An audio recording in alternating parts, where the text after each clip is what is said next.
Béninoises, Béninois, chers compatriotes, la célébration de notre fête nationale chaque année nous donne l'occasion de nous souvenir de l'œuvre de tous ceux dont l'idéal, la lutte et les sacrifices ont porté notre quête de liberté et de dignité, puis notre exigence d'indépendance et de développement de la nation béninoise.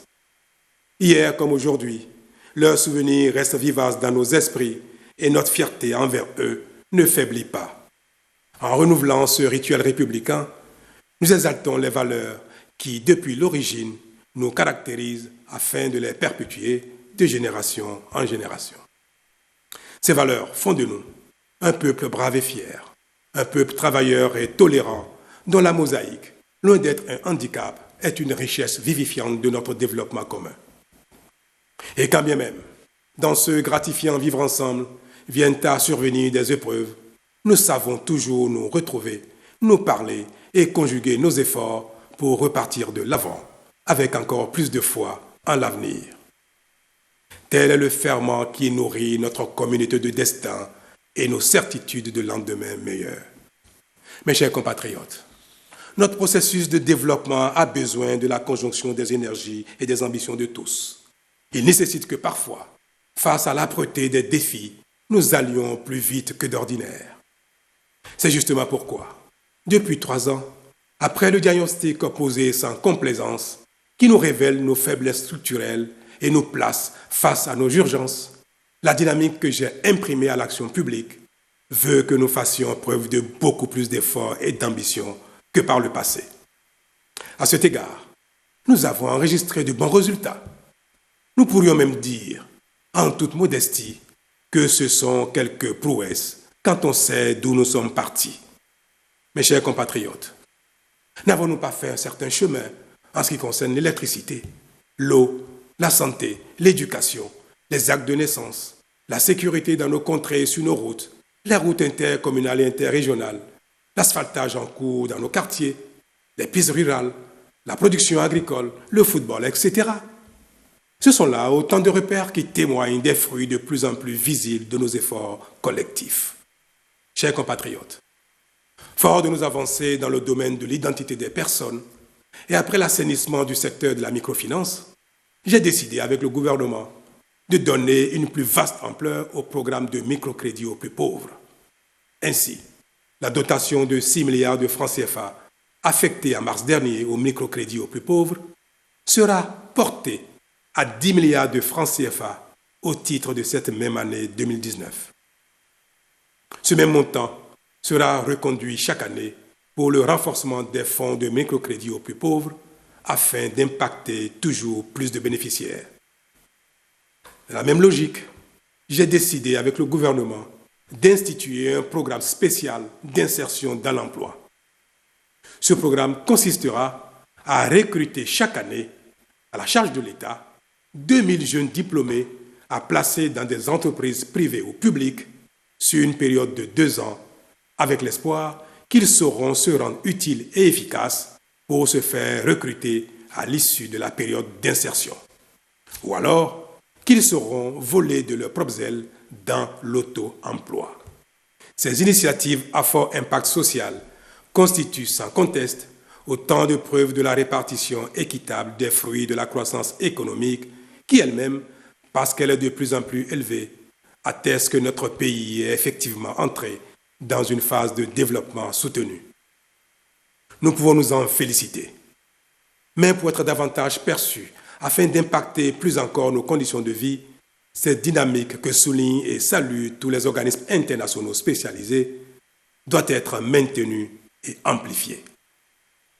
C'est à cette condition que nous pouvons espérer qu'en entrant dans son 3e âge l'année prochaine, le Bénin aura passé un palier pour s'inviter durablement dans le cercle des nations qui avancent. Le Bénin révélé serait ainsi irrémédiablement en marche. Le Bénin qui a besoin de toutes ses filles et de tous ses fils, y compris ceux qui, dans leur parcours, ont connu des moments de faiblesse au point d'entrer en conflit avec les lois de la République. Convaincu que l'énergie de ceux-là est aussi nécessaire à notre progrès, j'ai décidé d'accorder la grâce à ceux d'entre eux qui en remplissent les conditions. Je les invite par conséquent, à se montrer désormais digne de cette confiance de la République. Bonne fête nationale à toutes et à tous. Vive le Bénin!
« 31 juillet 2019, bonsoir et bienvenue à chacun et à tous au rendez-vous du 20h.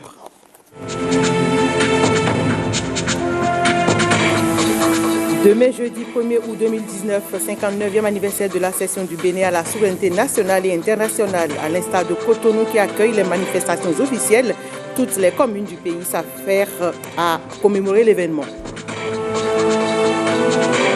Depuis 1960, la diplomatie béninoise ne cesse de séduire. Les relations du Bénin avec les États à travers le monde sont multiples et multiformes. La télévision nationale nous invite dans ce 20h à revisiter le palmarès de la diplomatie béninoise des indépendances à nos jours. Miss Littérature 2019 a connu son épilogue le week-end écoulé à Cotonou et c'est la lauréate représentant la Côte d'Ivoire qui a décroché le titre de l'année devant le Niger et le Bénin.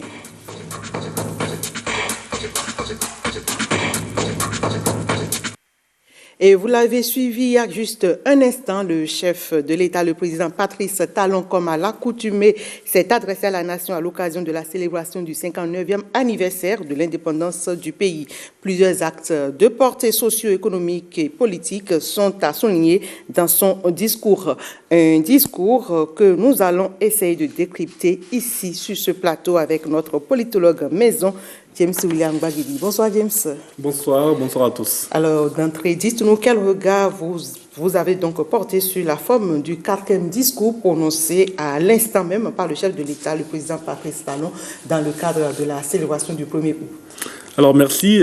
Il se fait que le président Patrice Talon nous a habitués désormais à des discours plutôt succinct et c'est l'habitude là qui s'est perpétuée à cette occasion. On a vu un chef d'État qui était pugnace, qui était déterminé, qui parlait avec aisance et qui en quelques minutes a livré à ce peuple ce qu'il pense devoir dire à chacun pour que nous puissions le suivre encore dans le mouvement qu'il a enclenché à la tête du Bénin depuis maintenant 3 ans et quelques mois. Et donc ce discours n'est pas très différent de ceux auxquels le président Patrice Talon nous a habitués, en tout cas dans la forme. C'est donc une habitude que nous sommes en train de voir se perpétuer désormais. On a perdu l'habitude des discours fleuves qui parfois, même s'ils ont du contenu, finissaient parfois par endormir les Béninois. En termes de contenu, on retiendra que le chef de l'État a fait quelques grandes annonces, notamment l'augmentation de la cagnotte destinée aux plus pauvres, les microcrédits aux plus pauvres, bien sûr, absolument, le programme de microcrédit aux plus pauvres. Et là, il parle également d'un Bénin révélé qui sera bientôt en marche.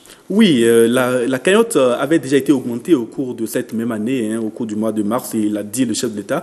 Et donc, cette cagnotte est augmentée, elle passe de 6 à 10 milliards de francs CFA. Cela veut dire tout simplement que le chef d'État veut impacter plus de Béninois dans la redistribution des fruits de la croissance que le Bénin est en train de connaître. Il n'a pas manqué non plus de le souligner dans son discours. Effectivement, le Bénin est aujourd'hui salué de par le monde, notamment par les institutions internationales qui observent la santé des États, la santé financière des États.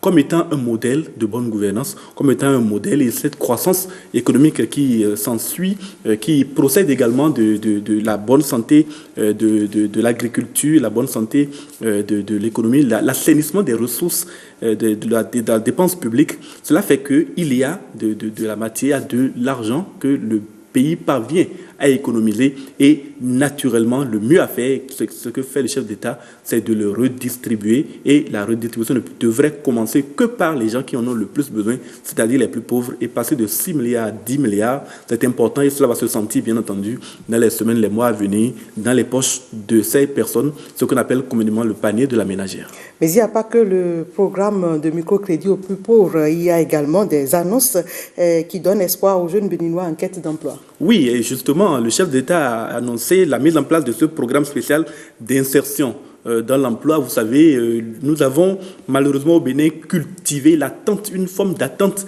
vis-à-vis de l'État quant à l'emploi, et le chef d'État souhaiterait que les Béninois prennent beaucoup plus l'initiative quant à la recherche de l'emploi, mais il ne se désengage pas d'un accompagnement. C'est cet accompagnement-là qui sera apporté aux jeunes, donc 2000 jeunes par an, ce n'est pas peu, 2000 jeunes qui vont entrer dans la fonction, pas forcément dans la fonction publique, mais en tout cas qui vont aller au service des entreprises publiques ou privées pour se forger une expérience. Vous savez très bien, quand vous demandez de l'emploi quelque part, on vous dit expérience 2 ans, expérience 3 ans. C'est l'occasion pour ces jeunes de faire leur expérience et de montrer leur visage le plus positif pour être recrutés, soit pour acquérir l'expérience nécessaire et se lancer au volet de leurs propres ailes. C'est encore une fois une mesure qui va plaire aux Béninois et va donc donner à cette jeunesse beaucoup plus d'espoir, comme vous l'avez souligné. Alors, vu dans le regard politique, ce 4e discours du 1er août de Patrice Talon, à travers ses annonces, ne présage-t-il pas d'ambition politique non désirée? Non, en fait, le président Patrice Talon ne se dévoile pas. Il ne se dévoile presque jamais, même si on voit dans ce discours qu'il y a un bilan, même s'il est fait de façon très succincte. Il a parlé des succès, des prouesses engrangées au niveau de l'eau, de l'électricité, de l'agriculture, de la santé, la redistribution des actes de naissance, l'asphaltage, les routes, le football même. Vous savez, les succès connus par les écureuils, cela également dû à une rigueur et à un engagement personnel du chef d'État qu'on a noté. Et quand un homme politique fait ce genre de bilan et qu'il en est à son 4e discours à la tête de l'État en tant que, notamment pour le 1er août, c'est-à-dire qu'il va vers la fin de son mandat, on suppute automatiquement, il fait son bilan, il est en train de vouloir se présenter. Même Patrice Talon est un homme imprévisible. Ce n'est pas parce qu'il a fait ce genre de discours qu'il est déjà en train de faire une annonce politique. Nous devrons attendre encore 2021 pour savoir quelle sera sa décision finale. De toute façon, ce qui est important, il est à la tête de l'État, c'est lui qui gère notre pays aujourd'hui, c'est lui qui impulse le développement, et ce qu'il fait, il a tout le devoir de nous le dire, et c'est ce qu'il vient de faire. En termes clairs, le chef de l'État vient donc d'annoncer les mesures, tout ce qui a été fait jusque-là, et les espoirs que peuvent porter toutes ces annonces sont aussi clairs, comme vous l'avez dit. Absolument. James Bagidi, demain vous serez sur le terrain pour nous donner des informations. Nous serons sur ce plateau plutôt. Il y aura beaucoup de monde sur le terrain, mais nous serons sur ce plateau notamment pour accompagner la célébration du 1er août. Il s'agira d'un fil rouge, je dirais, historique, pour dire comment nous sommes arrivés à l'indépendance, comment nous avons géré notre indépendance. Et nous allons bien entendu vivre de façon plutôt en grande apothéose le défilé qui va être le point d'orgue de cette célébration qu'est la célébration de la fête nationale béninoise. Merci à vous, James William Bagidi. À demain donc. On continue dans cette édition avec l'actualité. L'actualité, comme vous le savez, c'est déjà les préparatifs de la célébration du 59e anniversaire de notre pays, l'anniversaire de l'indépendance de notre pays, le Bénin. Le Bénin s'apprête donc à célébrer dans quelques heures ses 59 ans d'indépendance. Les préparatifs vont bon train. À la veille de cette fête nationale, les villes de Cotonou et d'Abomey-Calavi s'activent et rayonnent aux couleurs nationales. Voici le constat de Enoch Rompatin et Igor Ayoso. Des drapeaux flottants au vent, symbole de notre accession à la souveraineté nationale et internationale. Cotonou s'affaire sur les grands carrefours de cette métropole du Bénin. Les accessoires pour la fête nationale se mettent progressivement en place. Depuis 1960, le Bénin est devenu un pays indépendant. Et je suis encore en vie, alors je suis très content de fêter ça. Ce n'est pas mal, c'est vraiment bien. On est tous fiers de voir cette 59e anniversaire de l'accession de notre indépendance de notre pays. Nous souhaitons voir encore 60e, 61e, 80e anniversaire de l'indépendance du Bénin. On observe déjà des indices de pavoisement au niveau, n'est-ce pas, de la ville et de certaines affiches. Et je crois que la fête s'annonce aussi belle comme dans les autres villes du pays. Bonne fête à tous les Béninois. 59 ans déjà que le Bénin est indépendant. Un souvenir, une fierté et une satisfaction. C'est une grande joie pour moi. Maintenant, il reste l'indépendance économique. C'est l'indépendance économique qui va révéler réellement le Bénin. L'espoir est permis, le développement est possible. Juste par le travail, par le rêve, juste à comprendre que nous avons besoin maintenant, qu'il s'agisse au niveau des communes, qu'il s'agisse au niveau du gouvernement, de prendre maintenant des initiatives qui font que le Béninois puisse se sentir davantage et mieux. À la place de l'étoile rouge, les services techniques sont à pied d'œuvre pour faire vivre en direct un 1er août sans anicroche. Si vous avez fait le tour de la ville, vous allez constater que la ville de Cotonou est prête. À la place historique de l'étoile rouge, il y a le badigeonnage des chaussées, il y a le lagage des arbres, et puis il y a naturellement l'éclairage, le pavoisement des principales artères, et puis la propriété et l'assainissement de façon générale. À Abomey-Calavi, le conseil communal s'active aussi pour célébrer ce 59e anniversaire. Calavi ne serait pas en moins. C'est pour cela que déjà, pour la retraite au flambeau, la veille de cette fête, nous avons Richard Flash. Nous sommes en train de rendre les rues propres et de tout leur charme. Et également, vous avez vu le bardage que nous avons su faire par les couleurs nationales et le conseil communal d'Abomey-Calavi sur les banderoles et sur les grandes affiches essaie d'inviter la population à fêter dans la joie, dans l'allégresse, 59 ans de sa vie, de son accession à l'indépendance. En attendant le jour J, Cotonou et Abomey-Calavi présentent déjà un visage attrayant, signe de l'effectivité de cette fête. Dans la Liborie, c'est la commune de Kandi qui abrite la célébration de la fête nationale. La commune s'est aussi apprêtée à vivre en toute sobriété le 1er août. Un avant-goût, c'est avec Ronald Robinson et Canel Capo qui ont suivi ce mardi matin les préparatifs, les exercices des défilés militaires et paramilitaires. À pas cadencé, martelant le macadam, les troupes de l'armée de terre, en béret vert, de la police républicaine et des sapeurs-pompiers de Kandi s'entraînent pour le grand jour. À quelques heures de la commémoration de la souveraineté nationale, tout semble fin prêt du côté des défilés militaires et paramilitaires. D'habitude, nous n'attendons pas le 1er août pour nous apprêter. Les 2 jours d'exercice de défilé, c'est pour marquer un peu la cohésion entre les forces. Voilà, donc c'est ce à quoi nous avons assisté ce matin. Ce serait dans une solennité, disons, inédite. Par rapport aux préparatifs de ce moment solennel, le préfet Mouhamadou ne cache pas son satisfait après la revue de troupes. Mais ce que je viens de constater par rapport à cet entraînement, je dis, me rassure de ce que la fête sera belle à Kandi. Si nous devons célébrer notre souveraineté nationale, je crois que ça devait être avec faste.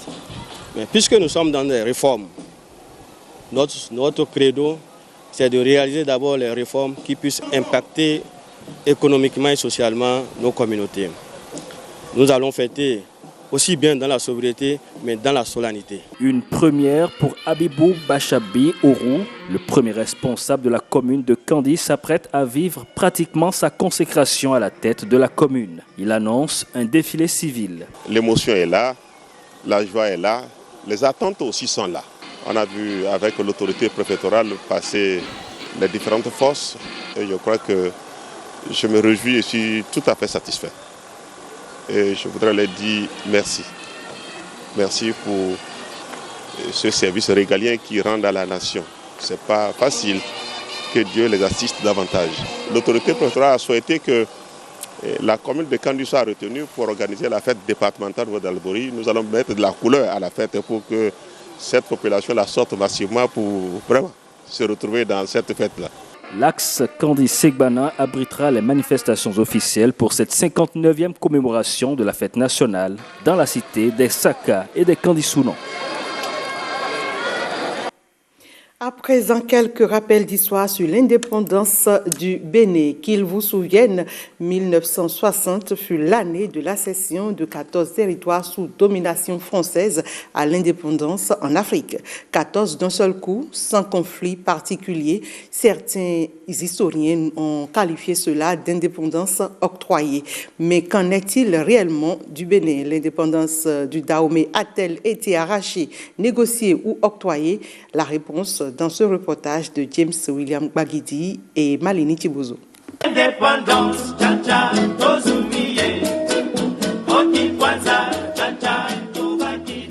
1960, année charnière.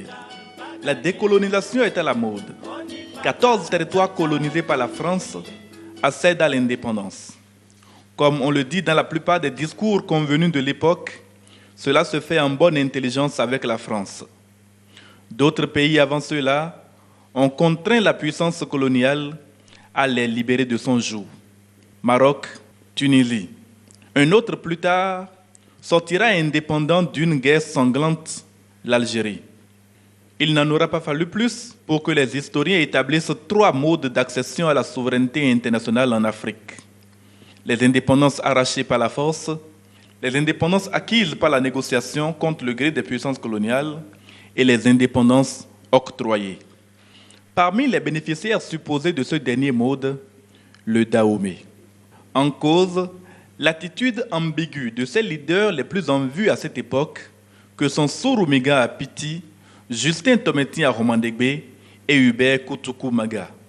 En 1958, en effet, la France offre à ses colonies d'Afrique subsaharienne de choisir entre l'indépendance immédiate et l'appartenance à la communauté française. Ici, au Dahomey, à Piti, Maga, à Romandegbe, n'ont pas exprimé le besoin de sortir du joug français. Ils n'ont pas dit non à la communauté franco-africaine. À l'accession, ça donne effectivement ce caractère fort-là d'octroyer. Puisque, vous avez vu au niveau de l'Afrique occidentale française, ce que nous appelons aujourd'hui le Conseil de l'Entente. Qu'est-ce qui s'est passé?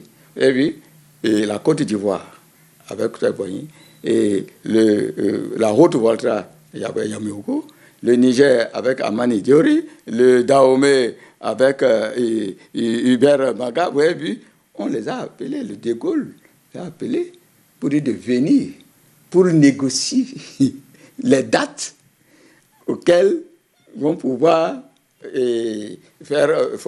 remplir leurs formalités de l'indépendance. Et c'est par rapport à cela qu'on a eu à dire dans certains articles, dans certains écrits, que c'est une indépendance octroyée. Il n'y a pas de dignité sans liberté. Nous préférons la pauvreté dans la liberté à la richesse dans l'esclavage. Cette phrase restée célèbre du Guinéen Ahmed Sékou Touré sera donc l'une des manifestations de ce que ses pères dahoméens et des autres colonies françaises n'auraient obtenu 2 ans plus tard que des indépendances octroyées selon son bon vouloir par la France. Toutefois, le terme indépendance octroyée n'est pas admis de tous. Il ne faut pas employer le mot octroyé.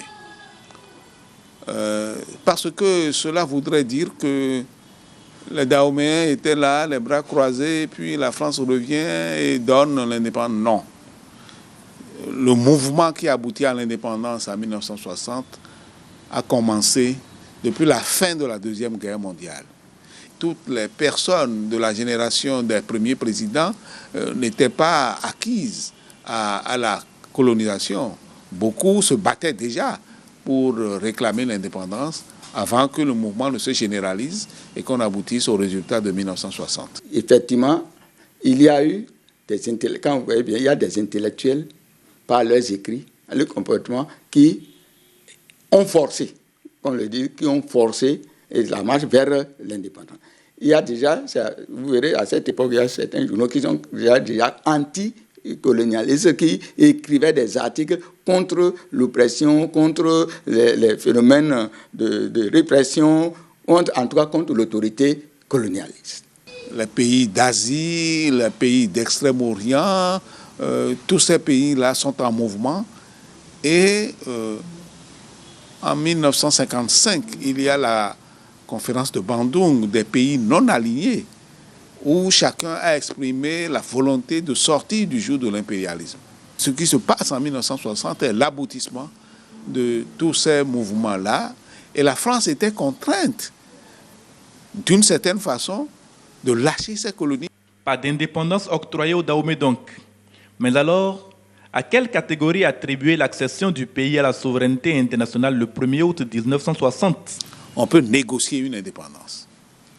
Et je classerais volontiers notre pays dans le cadre d'indépendants négociés. On s'entend, on s'informe, on échange et on se met d'accord. Le Dahomey n'a certainement pas arraché son indépendance par la force, mais il n'a pas non plus attendu que celle-ci lui tombe toute rôtie du ciel. Affirmer cela serait dénier le rôle joué par les acteurs clés, comme ces Dahoméens de la Fédération des étudiants d'Afrique noire en France, ces grands noms comme Albert Thévoïdjré, Bertin Borna, Jean Plia, Louis Béanzin, Théophile Paoletti, Thomas Boya et tous les autres. Écrivains, acteurs politiques, leaders de la société civile, ils ont fait de l'indépendance du Dahomey une réalité qui se célèbre encore 59 ans après. Et toujours en note d'histoire, reconnu pour sa vision de développement, Hubert Koutoukou-Maga a impacté positivement le Bénin lors de son passage à la tête du pays. Hubert Maga a réussi à s'adapter à la politique en accédant à la magistrature suprême en 1960 avec à la clé la proclamation de l'indépendance du Bénin. Koudous Aboulaye pour quelques détails de cette phase de l'histoire du Bénin. Peuple dahoméen, je proclame solennellement. Elle résonne encore dans l'oreille des Béninois. Une voix triomphante du premier président du Bénin martelant la souveraineté nationale. Derrière cette vibration sonore se cache ce grand homme. Hubert Koutoukou-Maga, prénommé Ibrahim. Il est né le 10 août 1916 à Parakou dans le Nord Bénin, où il fréquente l'école coranique avant d'y faire ses études primaires, qu'il poursuit à Boycon, puis à Abomey en 1926. Il obtient le certificat d'études primaires supérieures à Porto Novo avant d'entrer à l'école normale William Ponty en 1933 et en sort major de la promotion dahoméenne. Hubert Maga sera d'abord nommé à Bembereke puis à l'école primaire de Natitengo qu'il dirige à partir de 1945. Il amorce sa carrière politique avec son élection au poste du président de l'Assemblée territoriale. Hubert Maga sera également nommé Premier ministre et vice-président du Conseil de gouvernement. Il accède à la magistrature suprême le 26 juillet 1960. Lorsqu'il accède au palais présidentiel après ces élections du 11 décembre, qu'il forme son premier gouvernement le 29 décembre 1960, il n'avait véritablement pas de programme de développement. Et les archives qui sont aujourd'hui disponibles montrent bien que c'est à la veille du premier remaniement ministériel en 1962 qu'il présente à l'Assemblée nationale son programme de gouvernement et qu'il insiste sur le développement de l'agriculture. Président ambitieux, Hubert Maga mettra à profit ses relations pour doter le Dahomey de quelques infrastructures en 3 ans de gouvernance. Par rapport aux relations qu'il a développées avec la France, les premières infrastructures, il a pu obtenir des financements pour les premières infrastructures comme la construction du palais de la présidence, comme l'hôpital que vous avez aujourd'hui qui porte son nom. Cette vision du développement n'aura pas suffi pour épargner Hubert Kutukumaga des intrigues politiques. Quand ils évoluaient jusqu'en 1963, entre-temps, ils ont mis de côté Ahoumadegbe dans l'opposition. Alors il y a cette fois-ci, avec des interventions à des niveaux donnés, un rapprochement cette fois-ci entre Ahoumadegbe.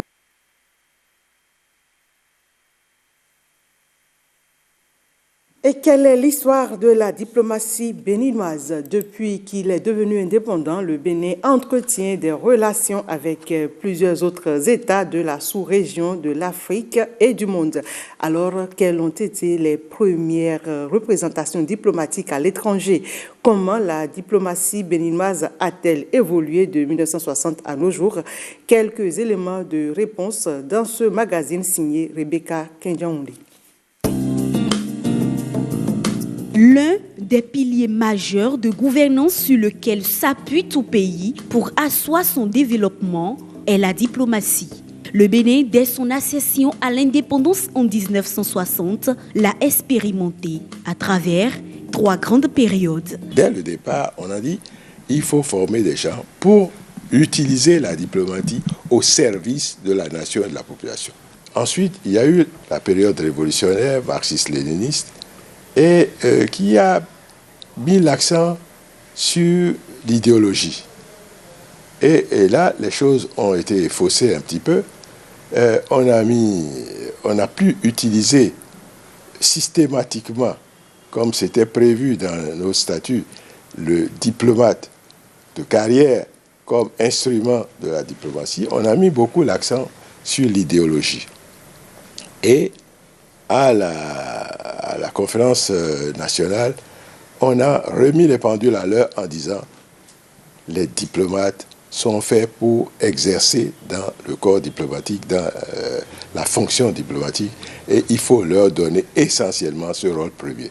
Dans ce rôle premier, les acteurs de la diplomatie béninoise avaient donc une plus grande part de responsabilité. La responsabilité qui incombait à ces derniers, c'était de hisser ce nouvel État indépendant dans les grandes institutions, aussi bien au niveau régional qu'international.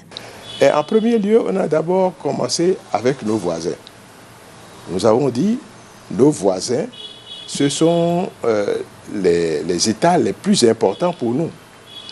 Parce que, comme on dit, hein, si votre maison brûle, ce n'est pas celui qui est à 1000 km qui va venir vous aider, c'est celui qui est à côté. Donc, nous avons dans un cercle assez concentrique, il y avait nos voisins immédiats, qui s'appellent le Nigeria, le Togo, le Niger, le Ghana, le Burkina et autres.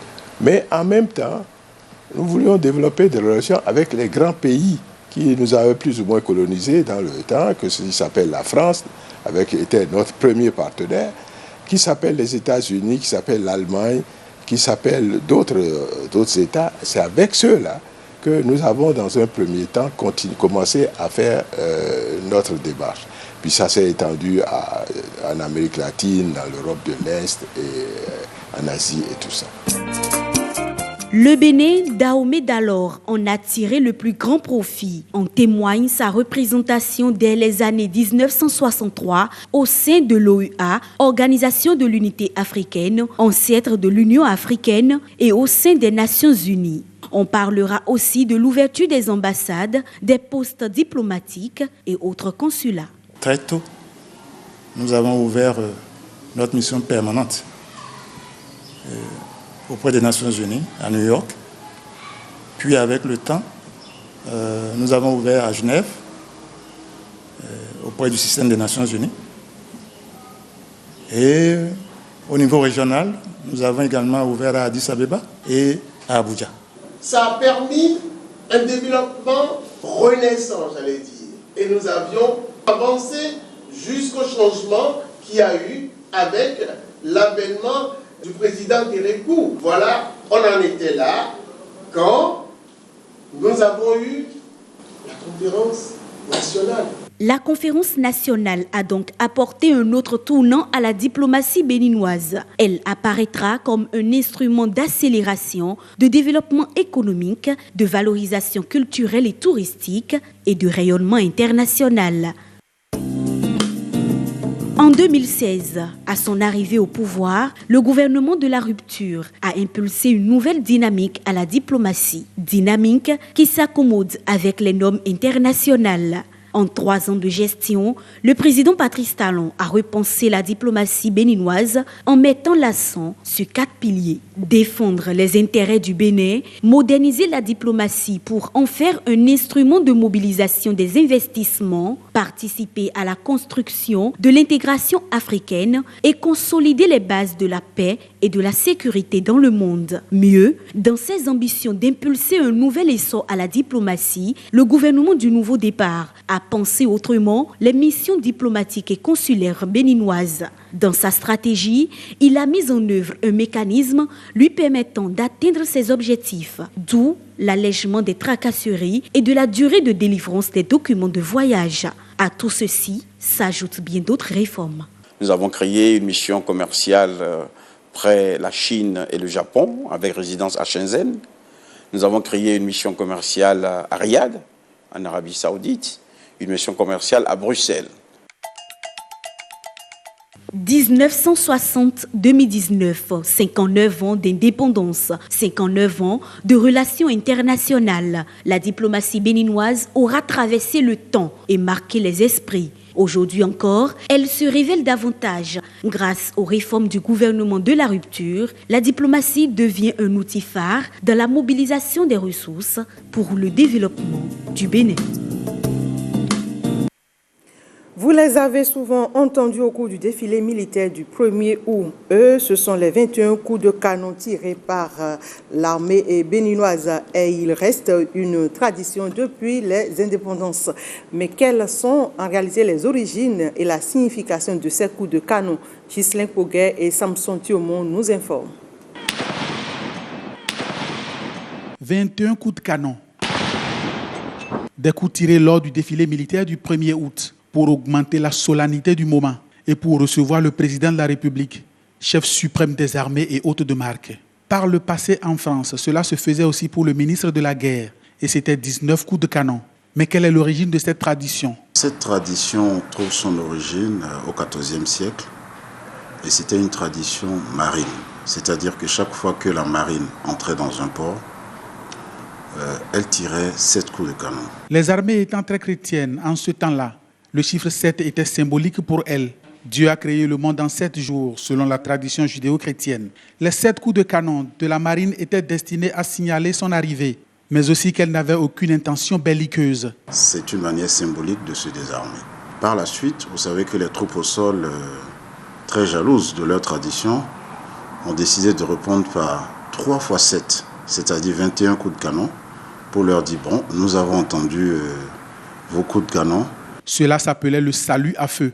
Donc nous avons entendu votre salut à feu et nous vous répondons par 21 coups de canon parce que nous avons plus de munitions que vous. Et ça c'était les troupes au sol, les troupes d'infanterie qui répondaient comme ça. Par la suite, en 1842, la France a adopté ce mode de célébration. Mode de célébration qui sera également adopté par les États-Unis en 1875. Donc c'est essentiellement des saluts qui se faisaient.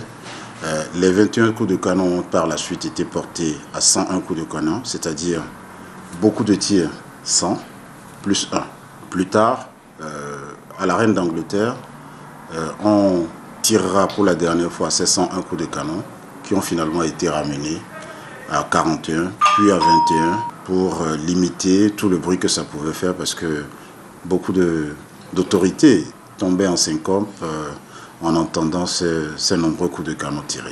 Des coups de canon qu'on entendra au défilé du 1er août, date anniversaire de l'indépendance du pays.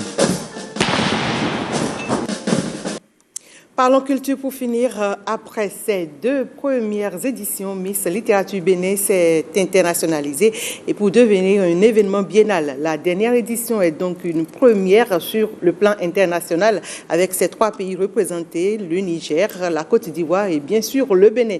Une édition qui a consacré la lauréate ivoirienne Miss Littérature 2019 sous le regard de Patrick Tiossou et Jules Akweikou au Bénin Royal Hotel à Cotonou.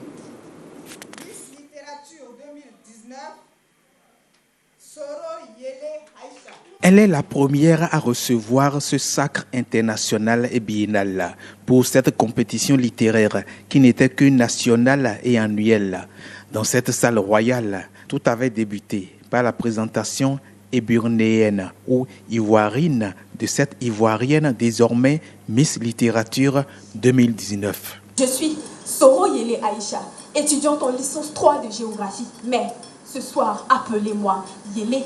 En langue sénoufo, Yele la première fille. En langue malinké, Yele la lumière. Présentation bénie pour la béninoise, dorénavant première dauphine littéraire 2019. Je suis une BMV, intelligente et souriante, puisqu'on m'appelle Bérénice Mariette Ouanina.